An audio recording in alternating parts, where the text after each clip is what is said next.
My boss cornered me in the empty parking garage, demanding I resign or face a ruined reputation. He thought intimidation would break the quiet analyst. He didn't know I had already triggered a trap that would expose his crimes and end his career forever. This is where the story truly begins, and you won't want to miss what happens. Make sure you're subscribed to see it through to the end. We're always curious, where in the world are you all watching from today? Let us know in the comments. The parking garage was a tomb of gray concrete and fluorescent hums. It was just past 9 o'clock, and I was the last soul in the building, my eyes burning from 6 hours of staring at a budget revision that wasn't even due until next Tuesday. But at Levandy's Corp, proactive was code for survival, so I stayed. I adjusted the strap of my laptop bag, the weight of it digging into my exhausted shoulder, and stepped out toward the employee lot on the bottom level. It was the cheaper pass, the dark corner where the lights flickered and the shadows stretched long. The silence was absolute until it wasn't. Two sets of footsteps cut through the stagnant air. They weren't the hurried clicks of someone rushing home to their family. They were slow, deliberate, heavy with intent. I froze, my hand hovering over the unlock button on my key fob. From behind the final structural column, two figures emerged like sharks surfacing in deep water. Dwight and Carlson. Dwight, the VP of sales, looked immaculate even this late, his suit jacket unbuttoned, his broad shoulders filling the space. He carried himself with the arrogance of a man who had never been told no in his life. Flanking him was Carlson, the operations director, a thin, spectral man with wireframe glasses and a smile that looked like a painful muscular spasm. "Evening, Carter," Dwight said, his voice echoing too loudly. "Working late, that's dedication." I didn't answer. My instincts, honed by 3 years in this shark tank, screamed at me to run. I moved toward my Honda, but Dwight sidestepped, blocking the door with practiced ease. Carlson drifted to my right. I was boxed in. "We've heard you've been busy," Dwight continued, his tone dropping an octave, losing all its polished warmth. "Asking around, pulling old files, accessing systems that don't concern a simple budget analyst." "Curiosity is dangerous, Carter," Carlson whispered, inspecting his fingernails. "Especially when you start looking at the Project Phoenix numbers." "We're giving you an out," Dwight leaned in, close enough that I could smell his expensive cologne mixed with the stale coffee on his breath. "Resign by 9:00 a.m., a clean break, or we initiate a paper trail that buries you. Incompetence, insubordination, data mishandling, we've already drafted the warnings. Don't make this ugly." They didn't wait for an answer. They turned and walked away, their footsteps fading into the dark, leaving me trembling in the cold. The betrayal hit me harder than a physical blow. They weren't just firing me, they were planning to destroy my name to cover their tracks. I managed to fumble my keys into the lock and collapse into the driver's seat of my rusted Honda. For a full minute, I couldn't breathe. My hands were clamped onto the steering wheel, knuckles turning white as bone, my heart hammering against my ribs like a trapped bird. I could hear every drop of condensation dripping from a pipe overhead, a rhythmic ticking that matched the countdown starting in my head. They thought they had won. They thought I was just Carter Bell, the invisible man in the corner cubicle, the guy who ate lunch alone and never pushed back. They saw my cheap suit and my silence and assumed I was weak. But as the initial wave of nausea passed, a cold, hard clarity settled over me. I reached into my pocket, my fingers brushing against the cold glass of my phone. I didn't call a lawyer. I didn't call my brother. I opened a secure messaging app and typed a single line to a contact saved only as archivist. "They made their move, be ready." I drove home on autopilot, watching the city lights blur into streaks of neon. I didn't stop for gas. I didn't stop for food. When I got to my apartment, I locked the door, engaged the deadbolt, and checked the blinds. Paranoia is a funny thing. It feels like madness until you realize you're actually being hunted. I sat at my kitchen table, the hum of the refrigerator the only sound in the empty apartment. I booted up my personal laptop, not the company-issued one they monitored, and plugged in an encrypted hard drive. I watched the files load, row after row of damning data I had been harvesting for months. Dwight and Carlson thought they were intimidating a helpless victim. But they had forgotten one crucial thing. The person who balances the books is the only one who truly knows where the bodies are buried. To understand why I didn't just quit, you have to understand the debt. My name is Carl Arthur, and I'm 42 years old with nothing to show for it but a pristine credit score and a coffee addiction. 3 years ago, my father's heart surgery left a crater of debt that threatened to swallow my family whole. My younger brother was midway through tech school, and I was the only thing standing between them and financial ruin.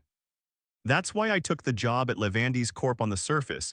It was a gleaming beacon of corporate success, Clean lobbies, award-winning benefits, stock options. But inside, it was a meat grinder. Dwight was the golden boy. He played golf with the board members, remembered everyone's birthdays, and had a smile that could sell ice to a polar bear. But beneath the charm was a predator who viewed employees as disposable assets. He would compliment your tie in the morning and sign your termination papers by lunch if it saved him a decimal point on a quarterly report. Carlson was his shadow. Where Dwight was loud and charismatic, Carlson was silent and lethal. He was an MBA with a hollow stare, a man who ran staff schedules like he was managing parts on a factory floor. Together, they were the two heads of the same venomous snake. The CEO, Mr. Madsen, was a decent man, but he was distant, blinded by the profits Dwight brought in and the efficiencies Carlson engineered. The trouble started with Project Phoenix. It was sold to us as an innovation initiative. In reality, it was a scorched earth campaign to slash safety budgets and dump older workers to boost short-term stock value. My job was to build the reports that made the carnage look like progress. I was supposed to tweak charts, stage savings, and hide the bleeding. But I couldn't do it. I saw the safety reports that were deleted. I saw the maintenance schedules that were ignored. And I saw the massive bonuses Dwight and Carlson were paying themselves for cost-saving measures that were actually putting lives at risk. They thought I was their loyal number cruncher.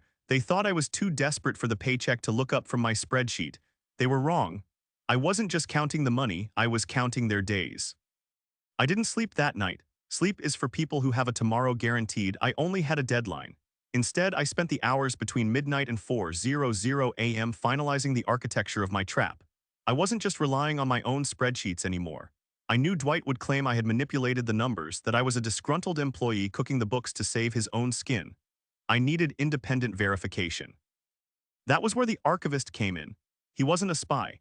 He was a forensic accountant I'd hired 2 weeks ago, a man who specialized in digital footprints. I sent him the raw server logs I had mirrored, the ones showing the metadata.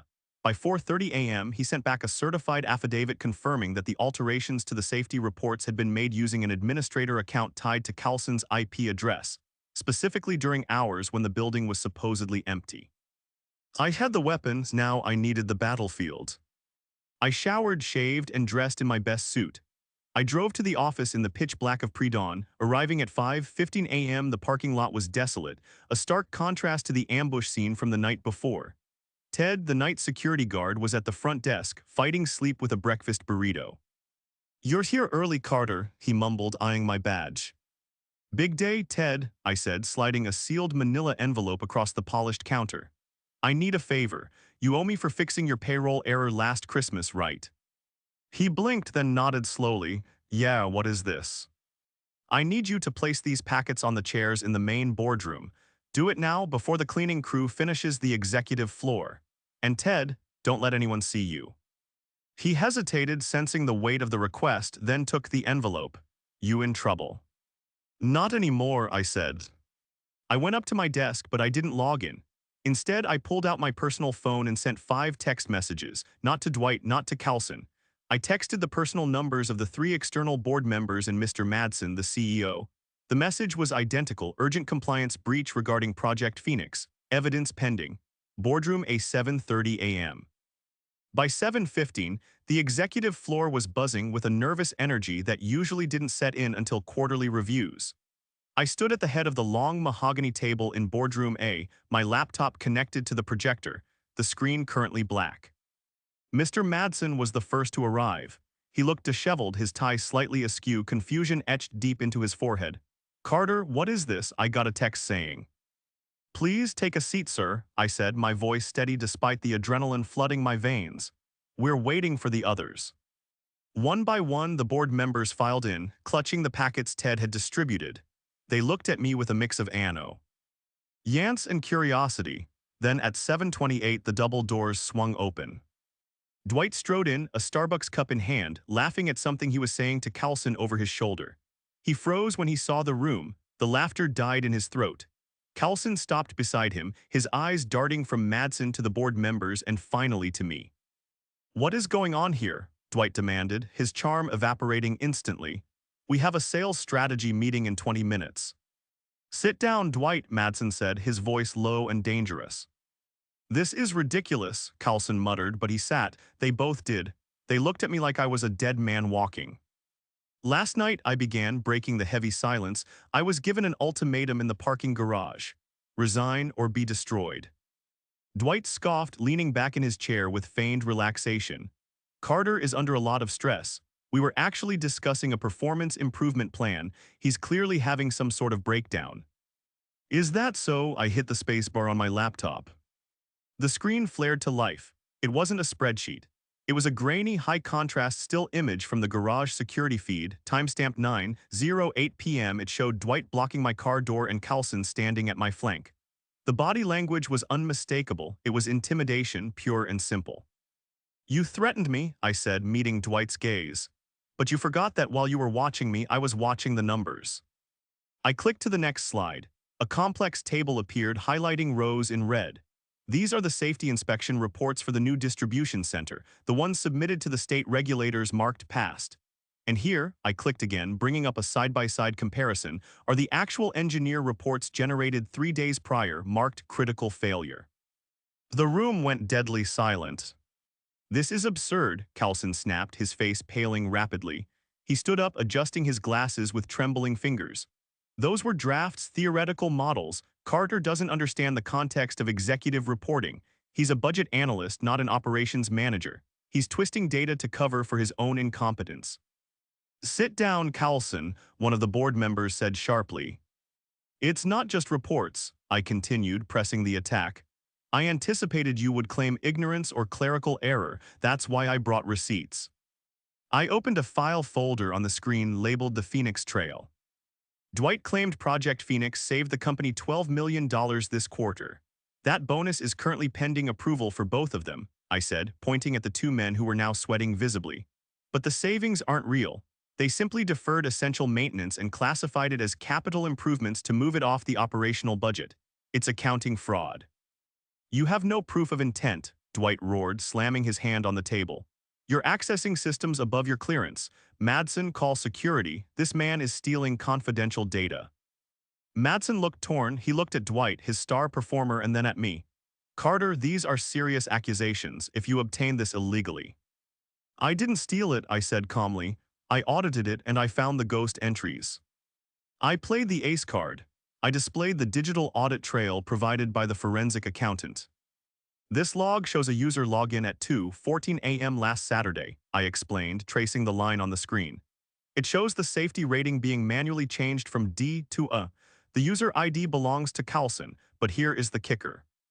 I pulled up a seemingly unrelated document, a geotag from a social media post.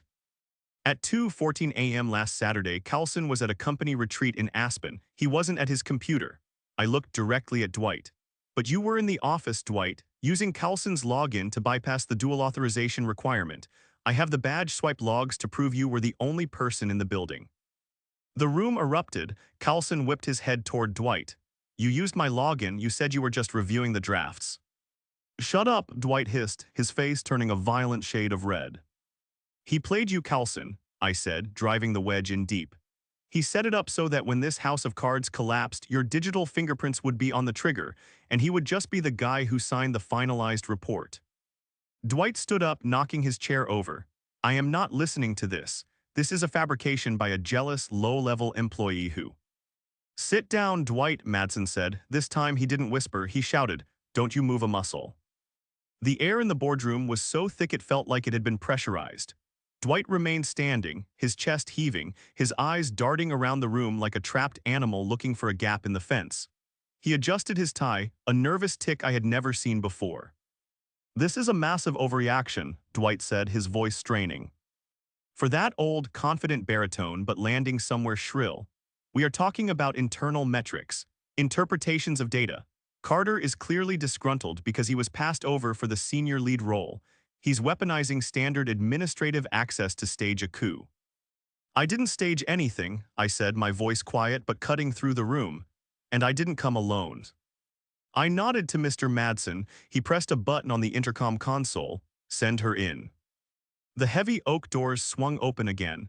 This time, it wasn't a nervous security guard. It was a woman in a sharp navy blazer, carrying a leather briefcase that looked heavy with intent. She walked to the end of the table, placed the case down, and didn't smile. "Who is this?" Dwight demanded, though the color was rapidly draining from his face.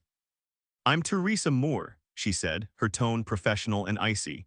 "Assistant District Attorney, White Collar Crimes Division. Mr. Bell sent over a preliminary evidence package regarding corporate fraud and endangerment 72 hours ago." "The district attorney," Carlson whispered. He looked like he was going to be sick.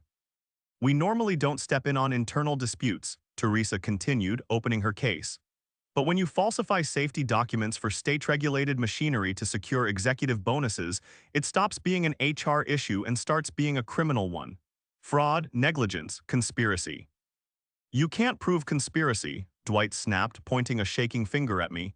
"It's his word against ours. He has no witnesses to any intent." "Actually," I said, reaching into my laptop bag, "I do." I pulled out a small, black digital voice recorder. I had bought it 3 years ago, hoping to never use it.